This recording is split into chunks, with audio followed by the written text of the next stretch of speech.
both for the athletes and of course for you.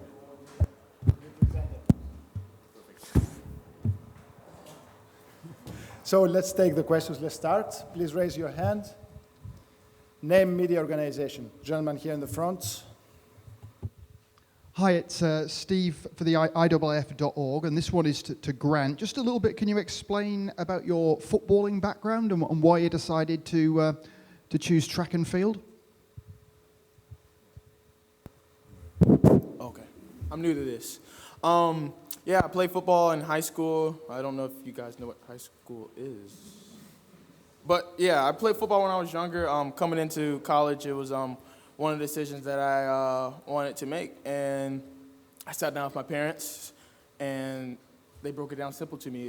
Do you want to be in the NFL or do you want to be an Olympian? And my heart was to be an Olympian. Going forward, my coach, I wanted to do both when I got to the college level. And my coach kind of hinted, he was like, if you want to be the best person that, you know, on the track that you can be, stick with me, and I promise you, by the next Olympics at the time, he was like, I'll have you ready. And he's a man of his word, and me and Coach Holloway, me and Mike Holloway make an awesome team. Question? Larry? Grant, Sergey, and Pascal, congratulations. That was one of the most physical 110-meter races I've ever seen. Grant, did you have any idea what was going on at all around you? No, not at all. Coming in that race, I had laser focus. My goal was to get out and stay out, and that's exactly what I did. I watched the replay for the first time I was weighing. It was a lot of stuff going on back there. But I was laser-like focused over my 10 barriers, and I executed to the best of my ability, composed my nerves, and now I'm a world champion for the first time.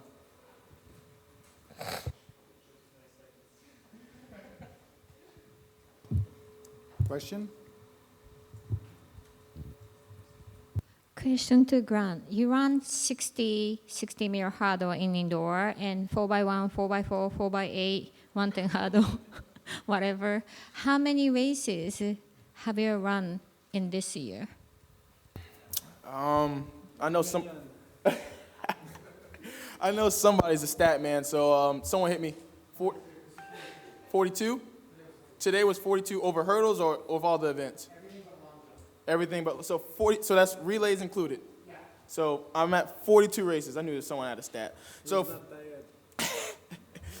Mr. Pascal, it's been a blessing. You know, not everybody I can talk to can say, yeah, I ran 42 races to the best of my ability each and every time. But you know, when times got rough, a lot of people, you know, gave me the blind eye, and to this day, I've been saying it in each interview that I did, I couldn't have done this without my inner circle.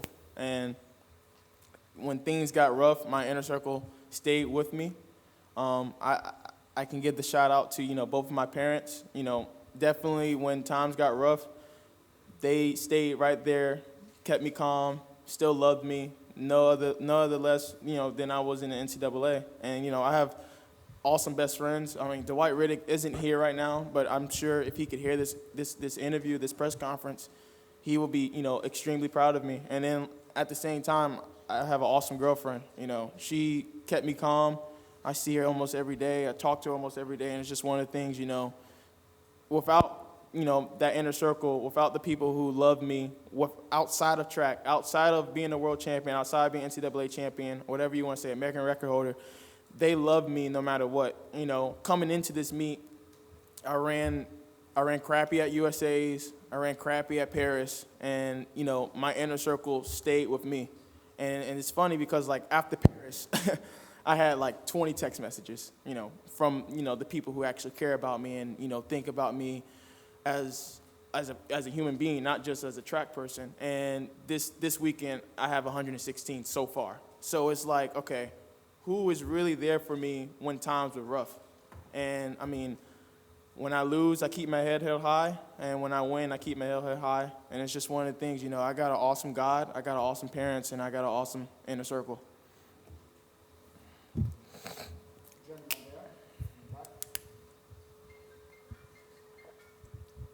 Vijay from InsideQatar.com. A question to three of y'all, all three of y'all. How difficult is it when you mess up in a race like that, and then there's somebody who you know, I mean, you know that you can win that medal, and then there's this whole problem. So how difficult is it? How would you look forward? What would be your message to the people who lost out today? Thanks.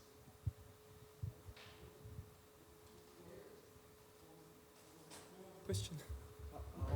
Grant, Right. Grant, you start first. Why I gotta start first? All right. So I mean, I can speak for all of us up here, but I still want them to add their input. But as a hurdler, you're trained to stay within your space, your lane, your 10 barriers, and you're trained to focus only on your lane, your space.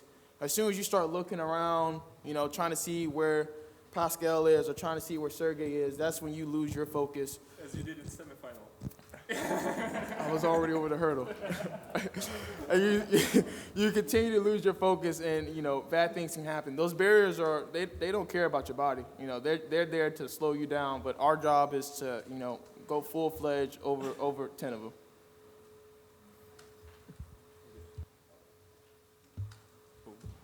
What was the question once again? I'm sorry. Okay. Well, really, it helped me for the final. It really helped me that I really feel more relaxed than this for semifinals. I was really enjoying the stuff, enjoying the show, and after that, I just realized that really running in lane 9 helped me a lot. So I didn't see any of this drama happening somewhere beside me, and actually, I'm feeling like. I've been at the party, but I knocked out in the very beginning, sleeping, and missed all the action. So yeah, I tried to stay focused just to imagine that maybe I'm into training or something like this. Actually, it was one of the last advice my coach said to me before the race. He told me, yeah, you can't act on the lane of your competitors. You only can act to your lane, and don't pay attention to what happened on your left and right. And I don't really see what happened on my left. I didn't see a lot of Sergey on my right, but I heard a lot of bam, bam, bam. I heard it happened something on my left, but I stay on my line and I didn't make mistakes. I wasn't disturbed by what happened, so it's exactly how I finally win a bronze medal. Hi, this is Rob Woolard from AFP. Question for Grant. I wonder if you could just elaborate a little bit more about your decision to choose track over football. It's quite an unusual decision. Most athletes would tend to go the other way. And what was it about being an Olympian that just, that swung it for you? All right, so I'm going to break it down real quick, So, as you know, American football is very unforgiving on the body. And the question that I always say is, do you want to walk when you're 30? Or you want to be in a wheelchair by 35? I'll take my chances going over some hurdles. So, really, the main decision came down. I didn't see myself playing a contact sport no more. I loved it. Don't get me wrong. I loved it in high school. I had a brotherhood with some of the people on the team, and they're off doing great things, playing for other universities right now. But this is what I dreamed of. I dreamed of holding up an American flag. I mean, this is my first time ever holding up an American flag. I mean, when I was younger, I always missed out on junior teams by one spot. So this is like the major first one for me. And, it's just one of the things, you put your mind towards something, you get people to hold you accountable towards it, and you set your heart out, and you never give up on your goals until you achieve them. Let's take a couple more questions. The gentleman there in the back.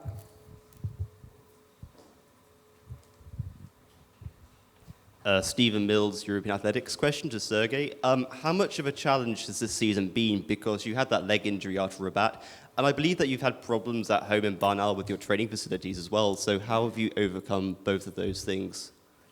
Yeah, so I have a story for you a little to tell. I managed to see my coach in the mix zone, and he had a word with him, and he told me that every other year he would tell me just that silver is only the best among the losers. But this year has been really difficult for me. It has been a real challenge, and yeah, you remember everybody remembers that my fall in Rabat when McLeod fell over me. At first, it was like nothing serious, but then problems started to emerge one after another, and actually it took a lot of time and effort and pain for me to recover. And actually, well, here, after the final, the first thoughts emerged in my head was like, this is finally over. Yes, I'm really was glad about this is over. And then I like just looked around and okay, I was second. This yeah, of course it could be better. I was aiming for gold, of course, as always, as every athlete do, but every athlete does. But I'm really happy with the outcome, and it has been the hardest season for me so far. I can tell this now, but this is also an important experience, and gives me confidence that I'm capable of doing maybe something more. Let's take 3 more questions and we're done. 1, 2, 3. Question to Pascal. You were fourth in 2015, 2016 as well, and you got bronze. How this medal help you to go on Tokyo? Wow, Tokyo in 1 year. You know, 4 years ago, I was fourth. In Olympic Games in Rio, I was fourth too. And in France, we call it the chocolate medal when you are fourth.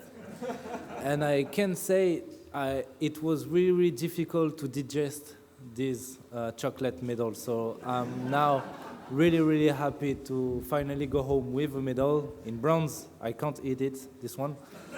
But it's one of the first steps to go to the Olympic Games in Tokyo with more insurance, with more, how to say, confidence. And but it will be different. You know, this season makes no sense, and I think it almost the same thing for Sergei. We have a lot of problems during the season, and finally, I think sports make no sense when we see this final. We just had a lot of. Je parle français? Beaucoup d'envie. He wanted it too much. We were hungry. We were just a lot, very, very hungry. And I think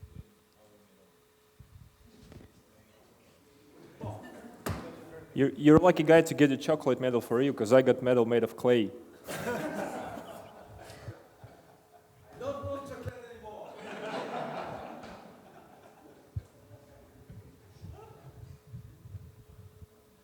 Pascal, the question I want to ask you is, France has a very big tradition in the hurdles. Can you explain to us what's the pressure like to be a French hurdler? Yeah, because in France we have beautiful medals in hurdles. We have one guy whose name is Guy Drut, Olympic gold in 1976, yeah.